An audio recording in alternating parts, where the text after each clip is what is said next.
Order! Order! You are an incorrigible delinquent at times. Behave yourself, man!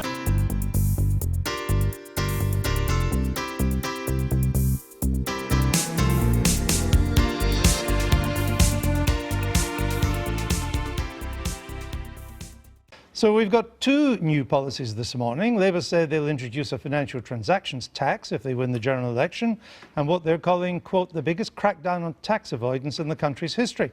The Conservatives say they'll work with local authorities in England to build council houses with the right to buy. Theresa May says the policy will help thousands of people get on the first rung of the housing ladder.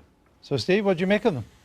Well, I've been conditioned after doing tax and spend debates in pre-election periods for many decades to treat policies not as literal but as arguments.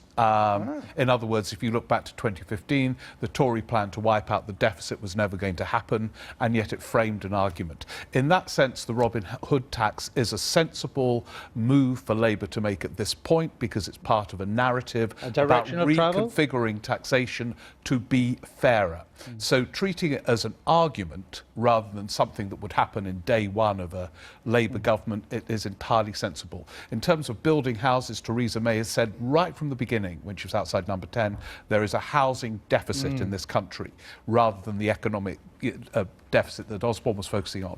And this is an example of trying to get house building going. It seems to be entirely sensible to work with councils. I'm not sure how it works with right to buy, but again, as a framing of an argument about how we deal with this issue, kind of makes sense. Interesting. Isabel? Well, I disagree with Steve on one front there, which is about how sensible the Labour, I beg your pardon, Theresa May's policy is on the housing announcement today. I think more broadly, these two announcements from Labour and Tories have something in common, which is that over the next 24 hours, both will probably unravel in different ways. on the Labour front, Ye of little faith. Sadiq Khan, the Mayor of London, has already said he doesn't agree with this. And when people see that the actual impact of what looks like a sort of populist tax will very potentially affect people's pensions, it might become a lot less popular. And on the Tory housing plans, I think it's very difficult to imagine how they're going to actually implement this huge, what looks like a huge land and property grab through compulsory purchase orders, which are not a simple instrument. They blithely say they're going to change the law, but really the idea of paying people below the market value for their assets is not something I can see sitting easily with Tory backbenchers or the Tories in the House of Lords. Interesting. Tom? Well, both would appear superficially to be appealing to traditional left and traditional right bases. You know, what's more Tory than right to buy once 15 years passes and the councils then sell on these houses, and what's more Labour than slapping another massive tax on the city? Certainly on the council houses, the Tories' plan first, I would say, actually look a bit deeper. And all the Tory narrative over the last 6 years, which quite frankly hasn't worked very well, has been talking about the private sector increasing supply in the market. Now, Mrs May is talking about, well, maybe there's a role for the state after all. So this is the Mayism sort of Tory redshift again creeping in.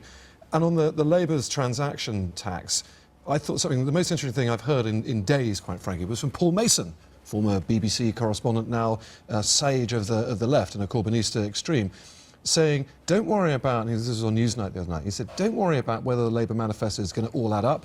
I'm promising you it will. The bigger Tory attack line should be, what on earth will be the macroeconomic effect of taking so much more tax out of the system? And the transaction tax will obviously be a fairly major element of that. Very well. We shall see. At least we've got some policies to talk about.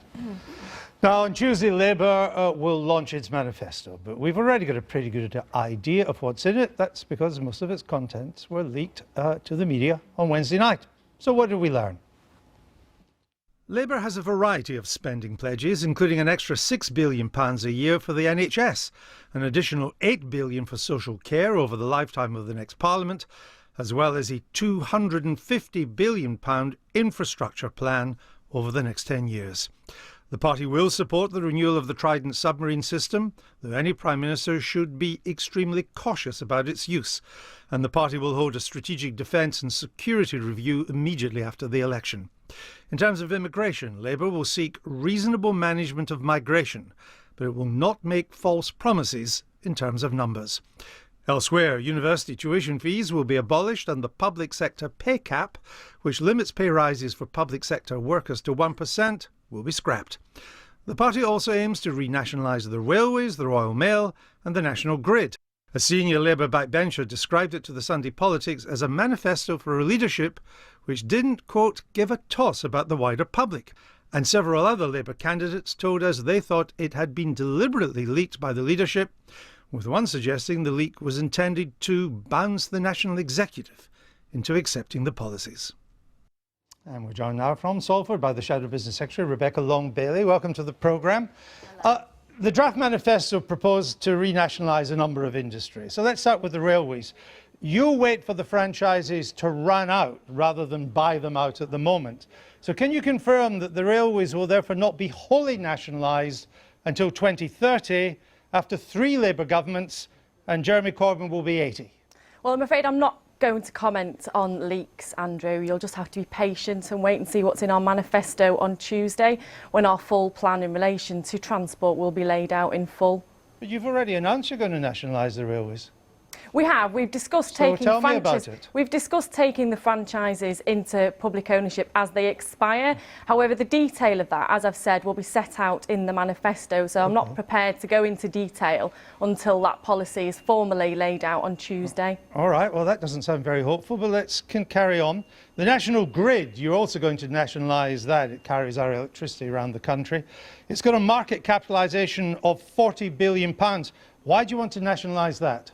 Well, again, Andrew, I'm not going to speculate on leaks. I'm afraid you just have to be patient and see what's in our manifesto on Tuesday. Yeah, but you've said you're going to nationalise the national grid, so tell us why. We've not. The leaks have suggested, but I'm afraid you'll just have to wait to see what our final manifesto states on that one. So is it a waste of time for me to ask you how you're going to pay for something that's worth £40 billion? Well, I'd be patient, Andrew. It's just a couple of more days to go, and then we'll be discussing our industrial strategy and indeed our approach to utilities. Well, what I would say is that there is growing pressure from the public to reform the utility sector. The Competition and Markets Authority stated in 2015 that bill payers were paying over £2 billion in excess of what they should have been paying. So there's a clear need for reform, and we'll be setting that out in full on Tuesday. The bills we get are from the energy companies. You're not going to nationalise them. You're going to nationalise the distribution company. And I just wondered, what is the case for nationalising the distribution company? Well, as I've said, our full plans will be set out in the manifesto on Tuesday. In relation to the big 6 energy companies, we know in recent years they have been overcharging customers. But I'm not asking you about that. Andrew, Look, if you don't answer my own questions, there's no point in answering questions this week. I'm not answering. Rebecca Long-Bailey, I'm asking, what is the case for nationalising the national grid? Well, there is a case for reforming the energy sector as a whole, and that looks at the activities of the big 6 companies, and it will look at other aspects too. I'm afraid you'll just have to be patient and wait until Tuesday. What about the Royal Mail? Is that going to be Well, again, with the Royal Mail, you'll have to wait until Tuesday. Why? But we know that when the... Why can't you just be honest with the British voter? Now, we know you're going to do this, and you have a duty to explain why you're doing it. That's all I'm asking. I'm not even arguing with you whether it's right or wrong. I'm just asking you to explain. Well, let me answer the original question. The Royal Mail was sold off, and we know that it was sold under value. And British taxpayers have a reason to feel quite aggrieved about that. Now, there is a long-term strategy that would ensure that the Royal Mail was classified as a key piece of infrastructure, but the details of that will be set out in our manifesto, because we want to ensure that businesses and households ensure the best quality of service when it comes to their postal providers. All right. Now, you plan to borrow an extra £25 billion a year. John McDonnell's already announced this, on public investment. That's on top of the around £50 billion that's already being planned for investment. You're going to borrow it all. So that means, I think, if you can confirm, that many, many years after the crash, by 2021, 2022, a Labour government would still be borrowing £75 billion a year. Is that No, correct? What we've set out is £250 billion of capital investment and £250 billion for a national investment bank. Now, our financial and fiscal rules dictate that we will leave the government in a state of less debt than we found it at the start of the Parliament. So we aren't going to increase the national debt at the end of our parliamentary term. Well, how can you do that, though, if by 2021 you will still be borrowing about 75 billion a year, which is more than we borrow at the moment? As I said, the 500 billion figure is set out over a period of 10 years. Now, this is a figure that's been suggested by Dieter Helm from Oxford University as a figure that's necessary to bring us in line with our other industrial competitors. Similar figures have been suggested by groups such as the CBI. We simply have to invest in the tools that businesses need to grow and thrive. By the way, I've not included all 500 billion. I just included the 250 billion on public spending, not the extra money for the investment bank. Now, you talk about your fiscal rules. The draft manifesto said that you leave debt as a proportion of trend GDP lower at the end of each parliament. You've just said a version of that. What's trend GDP? Well, as we've said, in clear terms, we'll ensure that the debt that we acquire will be reduced by the end of the Parliament. We won't leave the government finances in a worse state than we found them. OK, but what's trend GDP? Well, as I've said, and I'll explain it in clear terms, our rule is that we'll ensure that public sector net debt is less than we found it when we came to power in government on June the 8th. But with respect, that's not what your draft manifesto says. It says as a proportion of... I'm not going to comment on leaks. I'm not going to comment on leaks, Andrew. I'm afraid you're just going to have to wait until Tuesday to look at the finer detail, and perhaps we'll have another chat then. You have published your plans for corporation tax. Yes. And you're going to increase it by a third. And your predictions assume that that will get an extra 20 billion a year by the end of the Parliament. But that assumes that the companies don't change their behaviour, that they move money around, that they leave the country, or that they generate smaller profits. Is that realistic? Well, you're right to make that point, Andrew, and you'll see when we set out our policies and costings in the manifesto that we haven't spent all of the tax take. We've allowed for any differentials and potential changes in market activity, because that would be a prudent direction to take. But corporation tax is about to be cut in France, new president today, and in the United States. It's only 12.5% in Dublin. Many companies based in Britain, they're already wondering if they should relocate because of Brexit. If you're going to increase this tax by a third, couldn't that clinch it for a number of them? Well, no, we're still going to be one of the lowest corporation tax rates in the G7, but let's look at what's important for business here. No, Andrew, let's look at what's important for business. Cutting corporation tax in itself doesn't improve productivity, it doesn't improve business investment, and there's no evidence to suggest that cutting corporation tax in recent years has achieved that. What businesses have told me that they need is investment in the tools that they need to thrive and prosper. That's skills, infrastructure, research and development. They also need to reduce the burden at the lower end of the tax scale, so before we get to the profit stage, for example. And I'll give one key example, and we've already made an announcement on that, and that's business rates. We'd made the proposal to government to exclude new forms of plant and machinery to ensure that businesses could invest and grow their operations for the future, but the government refused. Right. But corporation tax, as you know, has been cut since 2010. When it was 28%, it brought in £43 billion a year. Now it's down to, when it was last year, 20%. It brought in £55 billion a year.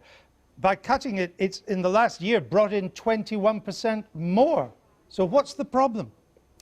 Well, it might have brought in more money, Andrew, but has it increased business investment in the long term? Because what we've got to look at is not just about cutting corporation tax and the tax take, but it's on the ability of businesses to thrive and grow and prosper. And we're in a state of affairs now where, you know, business investment in the UK is way below our industrial competitors. We have wages stagnating, which doesn't indicate that businesses are doing well, because most businesses want to pay their employees well. Let me get this right. You're arguing that if we increase taxes on business by a third, they will increase investment. No, I'm not saying that. I said that think you just corporation did. tax... No, I didn't, Andrew. I said that increasing corporation tax in itself isn't enough to produce a productive economy. You have to invest in the tools that businesses need to thrive and prosper, like skills, infrastructure, research and development. But you've also got to lessen the burden on business further down the scale, like, for example, in relation to business rates. All right. Today you've announced, so I assume you can talk about it, a financial transactions tax. Your own mayor, Labour mayor of London, Sadiq Khan, has vowed to fight it. He says, I do not want a unilateral tax on business in our city. So why are you proceeding with it? Well, look, this isn't a new initiative. There's a growing global pressure to ensure that we have fairness in our financial sector, and ordinary British people are still paying for a banking crisis that they didn't cause. So the aim of this tax is to restore fairness in the system. Another important point is the fact that stamp duty reserve tax was actually brought in the 1600s. Now, there have been little reforms over the years, but certainly the sector has changed significantly, and we have to provide changes to the system for that change. And I mean, high frequency trading, where we have a state of affairs where a lot of our shares are traded on computers within milliseconds now. Sure. We have to ensure that we have a tax system that keeps up with that. What happens though if they simply move the computers to another country? Emily Thornby said this morning that other countries had already introduced a financial transactions tax. What other countries have done that? Well, there are 10 European countries currently looking at introducing a financial transactions tax. Which one has done it so far? Well, there's 10 together, and I understand that they agreed in October last year the core assets that will be part of that, and they'll be later announcing the final package. They're just going through the finer detail at the moment. But the European Commission tried to get this done in 2011, and it's still not happened in any of these countries. But you're going to go ahead unilaterally and risk these businesses, which generate a lot of money, moving to other jurisdictions. No, there's not a significant risk of that happening. Let's remember that the stamp duty reserve tax system is governed by the residence and issuance principle. So the tax is levied against either where the person or body is domiciled or where the actual transaction takes place, rather than where the instrument is issued rather than where the transaction takes place. And I'd also add that this tax in itself is not enough to make people leave this country in terms of financial services, because there is more to keep these businesses here in terms of the investment that we're making, in terms of the economy that Labour will build, in terms of the future productivity improvement that we'll see. Thank you very much, Rebecca Long-Bailey, for joining us there from Salford. Thanks a lot. Listening to that is the Home Office Minister, Brandon Lewis. Welcome to the programme. Now, over the years, you've cut corporation tax now to below 20%. It's going to fall more. It's low by international standards. So why are so many global companies that make money out of Britain still paying nothing like 20%?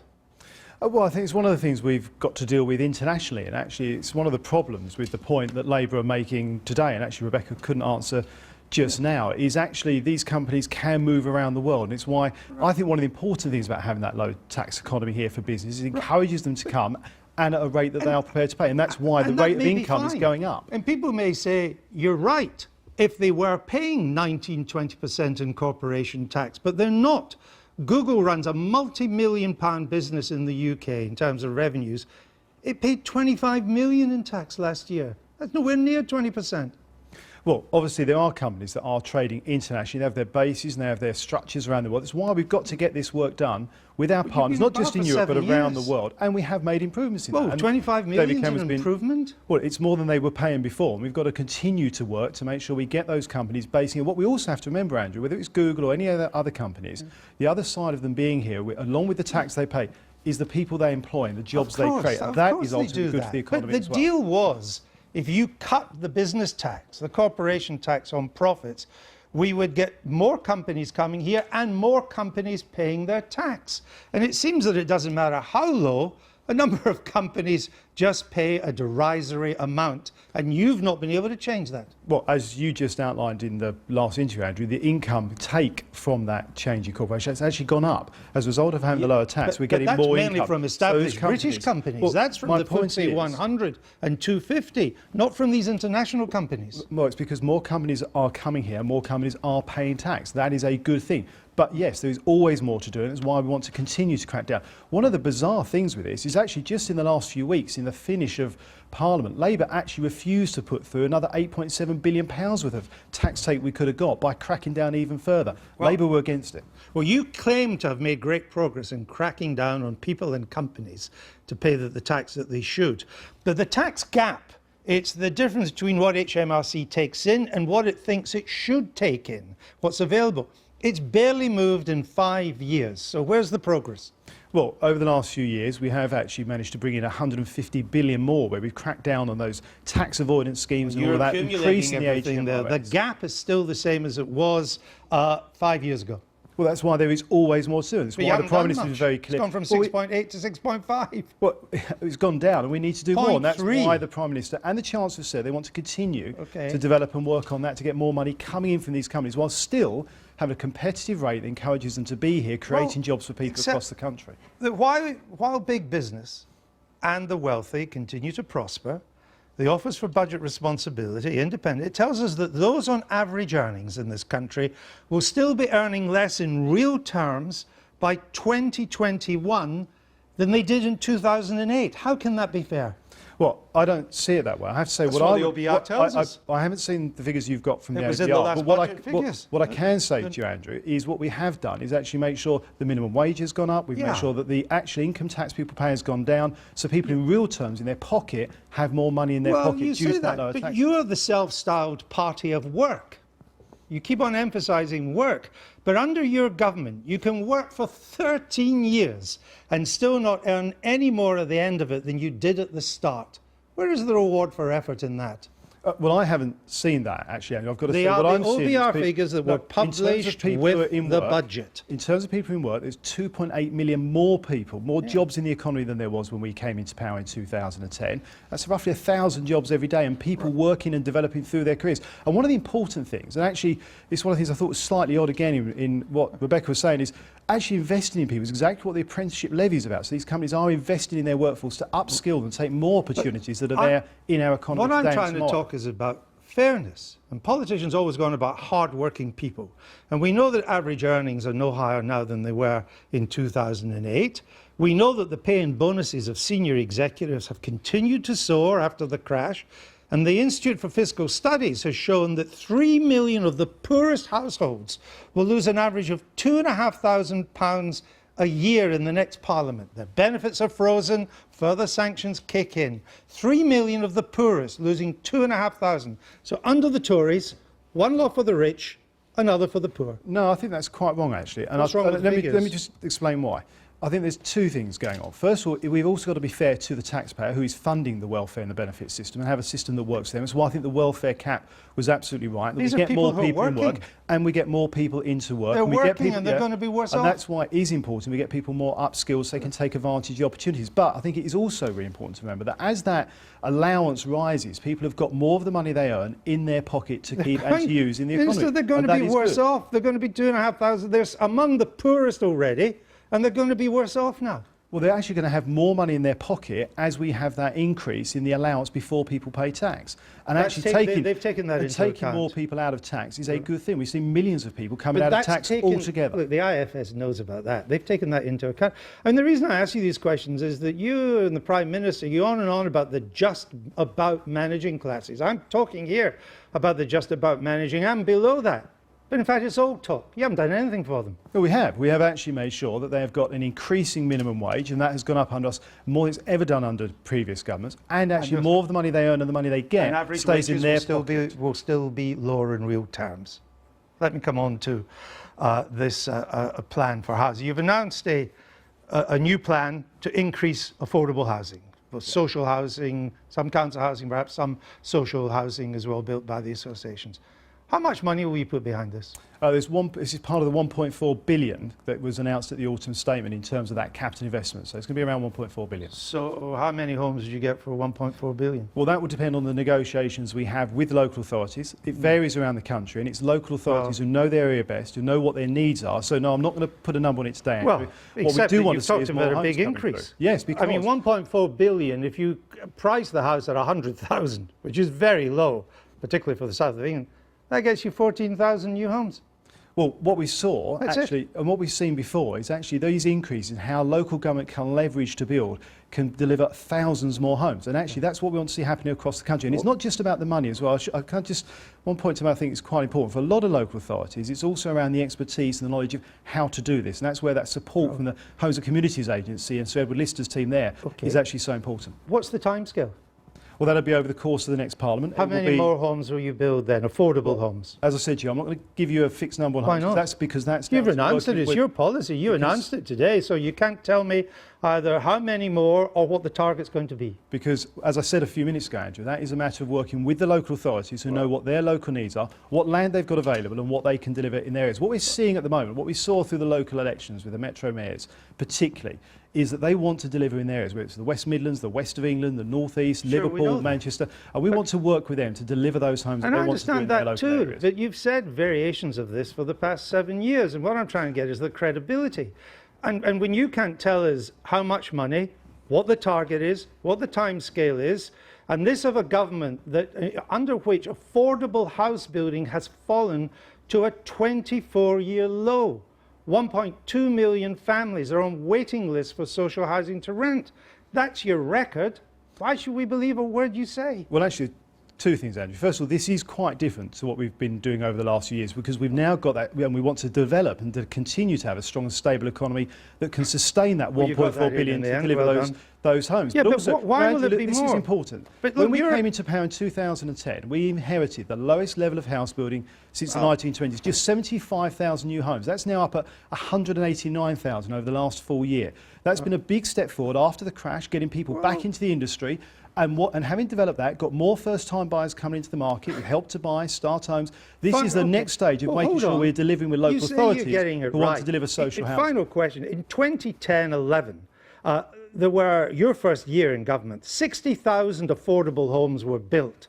May not be enough, but last year it was 32,000. You've half the number of affordable homes. So I say again, why should we trust anything you say about this? Because on housing, we have delivered. We've got it up to 189,000 homes a year. the amount of affordable housing, Minister. But we've also delivered more social housing, actually roughly double what Labour did in 13 years in just 5 years. And we want to go further. There's more to do, and that's what this policy is about. It's about working with local authorities to deliver more homes to the people in their local areas.